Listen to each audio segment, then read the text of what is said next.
Welcome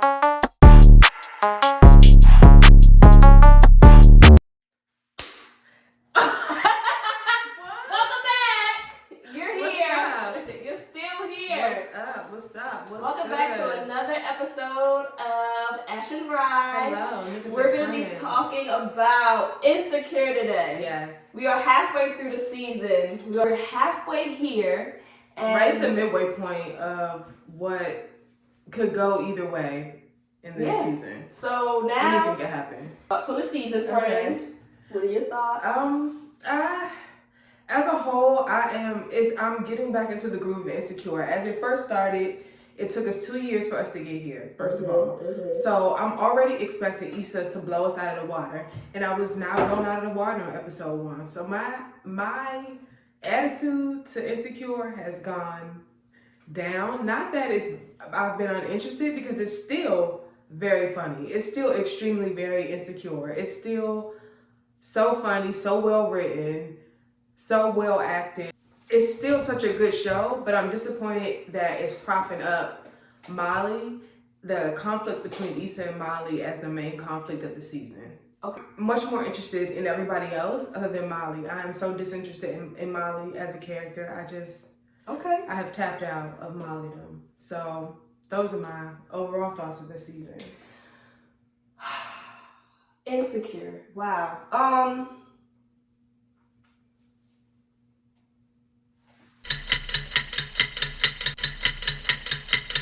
don't know if I'm disappointed. Don't be checking your fucking watch. I gotta tread carefully, because I appreciate Issa. I appreciate Insecure so much. For sure. For a very long time. Well, I'm not gonna say very, very long time. For 2 seasons, I could not watch Insecure without this one or share it with her, because she was writing Pushing 30. Yeah. Which you should go read, by the way, because bomb. Okay.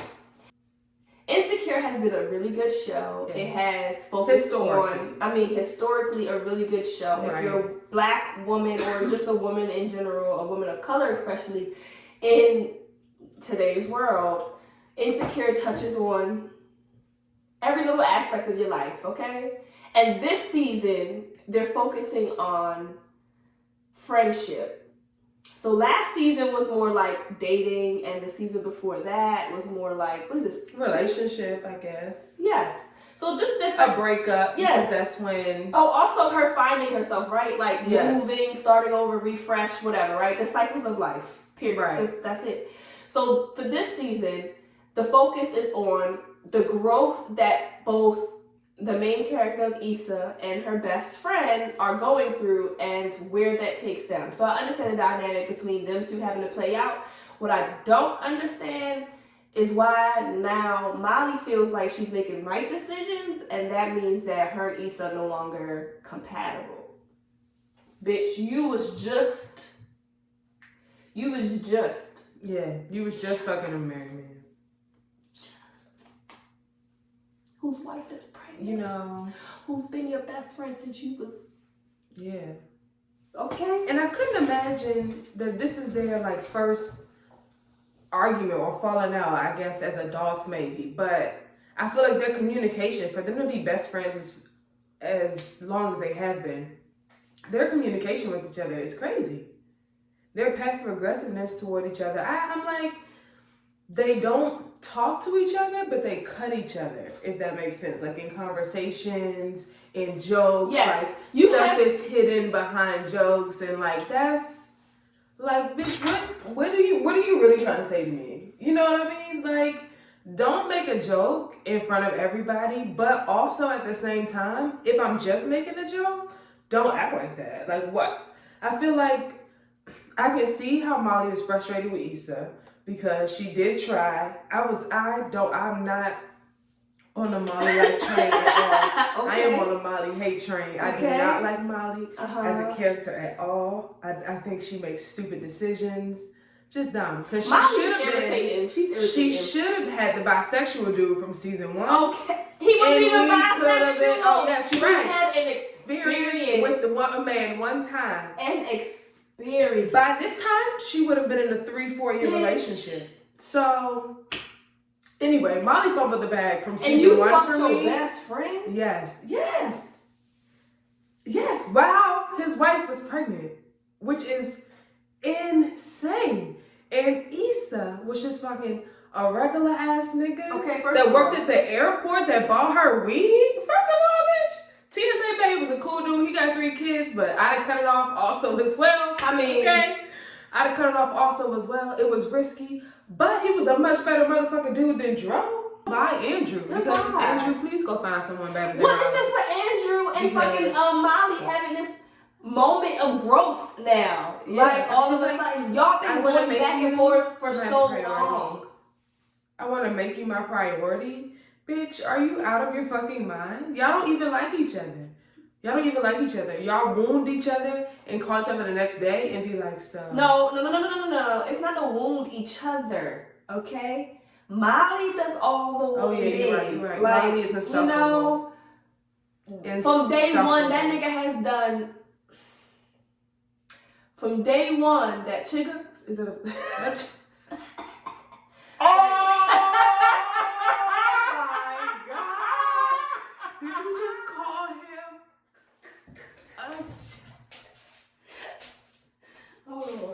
Oh my God! No, Andrew really didn't do nothing. Andrew just been from day one chilling, you know, giving Molly chance after chance, She's like, oh my God, no, what are you saying? And then I'm so He should have broke up with her the day she walked out of that restaurant with him. Yes. When he was like, oh, you had sex with your married friend or whatever. And she walked out of that restaurant. Of course. That's the last thing. Other people. What do you mean I'm seeing other people? I'm seeing other people. Why would you just understand why is she so passive aggressive about everything in her life? Like, I need Molly to put on some big girl panties. Because if you're going to cut, you gotta cut and expect to be cut back, or you gotta put your knife away, bitch. One or the other. You can't hide your hand and be like, "Ooh, don't cut me, please." No, bitch. No, bitch. You either cut it back, okay, or you put your fucking knife away. Let's talk about Lawrence. Do we? I mean, the shirt really pissed me off. The shirt just. He was so cute. No. So cute. Sir, go home. And what really pissed me off the most was that Lawrence muscled his way into this party. And she wasn't even inviting you, nigga. She was not thinking you were an afterthought completely. Yes, you were. I mean, she liked you, but you wasn't. It's after midnight and she's on your I just feel like Lawrence did the most when it comes to Condola, and he really wants to make it work with Condola. And Condola is like having fun. She's having a good time. Like she said, she got in a divorce a year and a half ago. She's not ready to settle down, whatever. She's ready to have a good time and just kick it with Lawrence. And he's buying her dozens of red roses. And I mean, Lawrence is being Lawrence. He's trying to be a good guy. He has his whole face. He's trying to move up and grow up in life. Yes, however, absolutely. He doesn't realize that karma is still biting him in the ass. Oh yeah. Okay. And that he's still doing things in reaction to Issa. He has still not gotten over the fact that Issa cheated on him and has left him and has moved on. Facts. He is doing everything out of a place of hurt and heartbreak. And until he gets over Issa, none of his shit is going to go right. Like, he's always like, oh, it never happens with work. And when it's not work, it's this. Yeah, because, nigga, you're not dealing with the gaping hole in your life, which is Issa being gone. Issa being gone.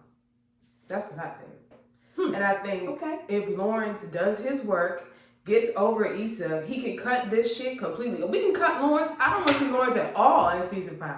I understand Lawrence Hive and all that. I love Lawrence, but he was gone from the season with Daniel. When I seen Lawrence where is in the Coachella episode, I was so hyped. Where is Daniel? Where the fuck is Nathan? I don't care where this. How the fuck we get Nathan? Fuck Nathan. I don't care about this voice memo. You know what though? It's true. This is the thing. The whole time,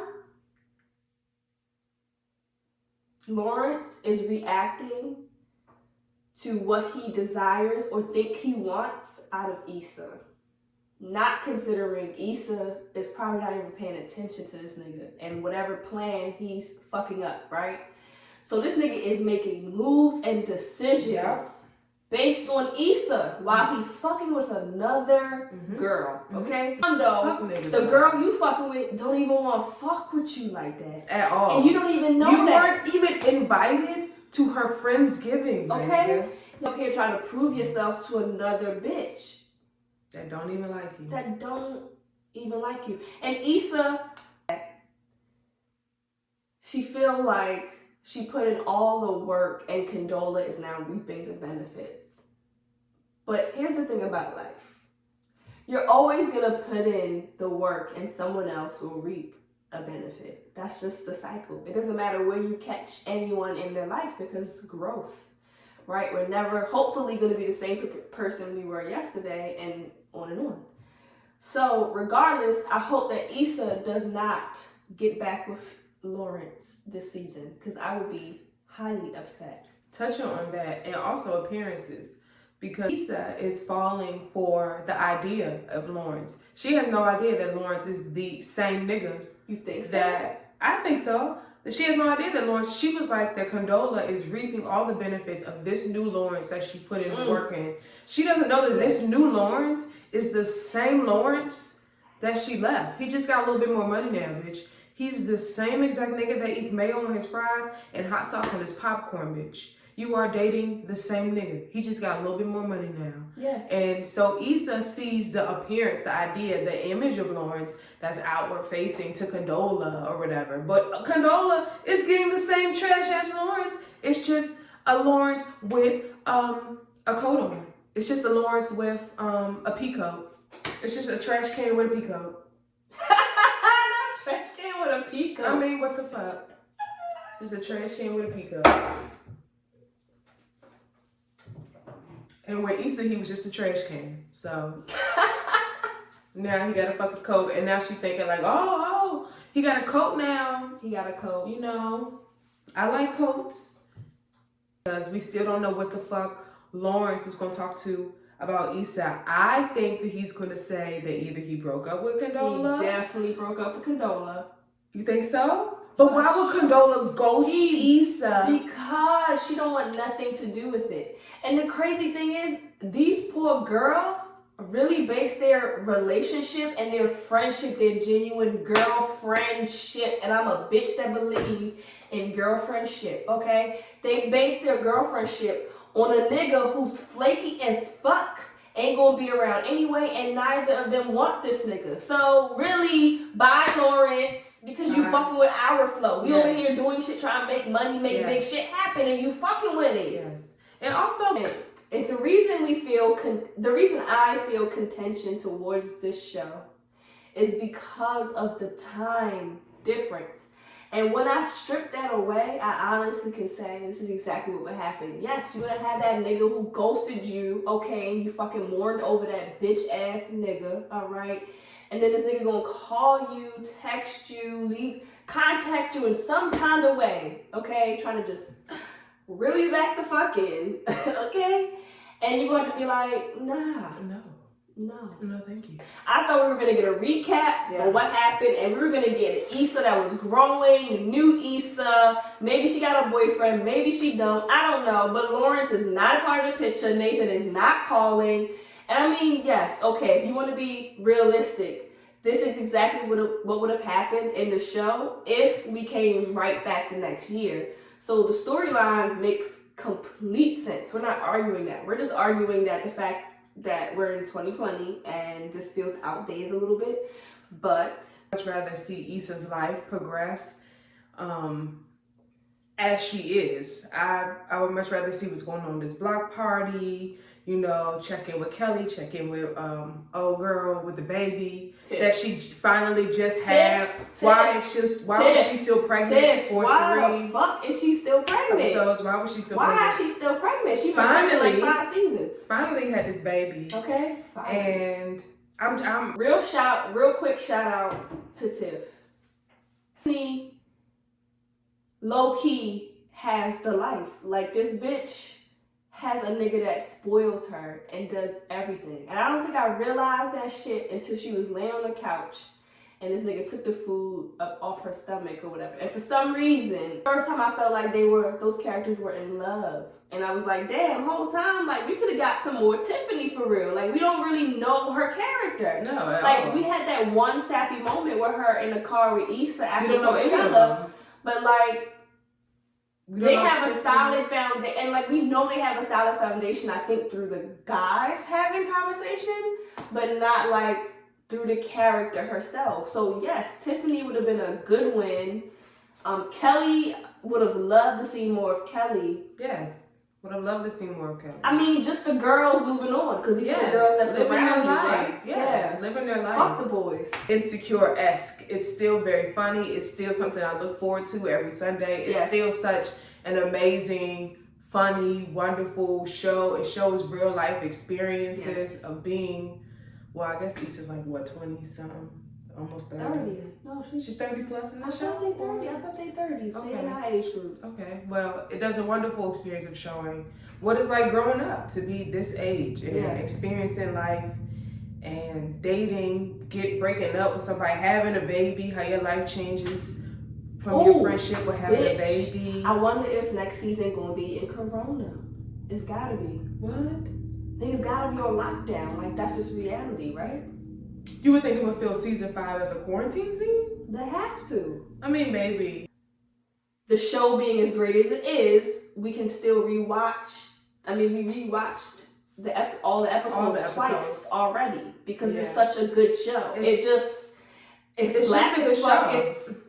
It's Insecure. Yeah. If you're here, you are here because you watch Insecure, so you know that shit is lit.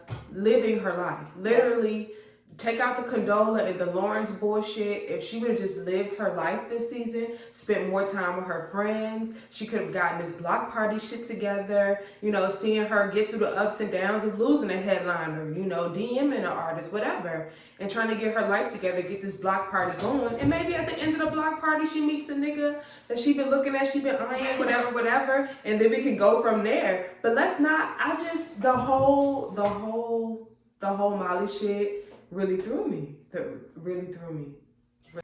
it. Insecure mid-season wrap-up. Insecure mid-season wrap-up. Tune in, the motherfuckers.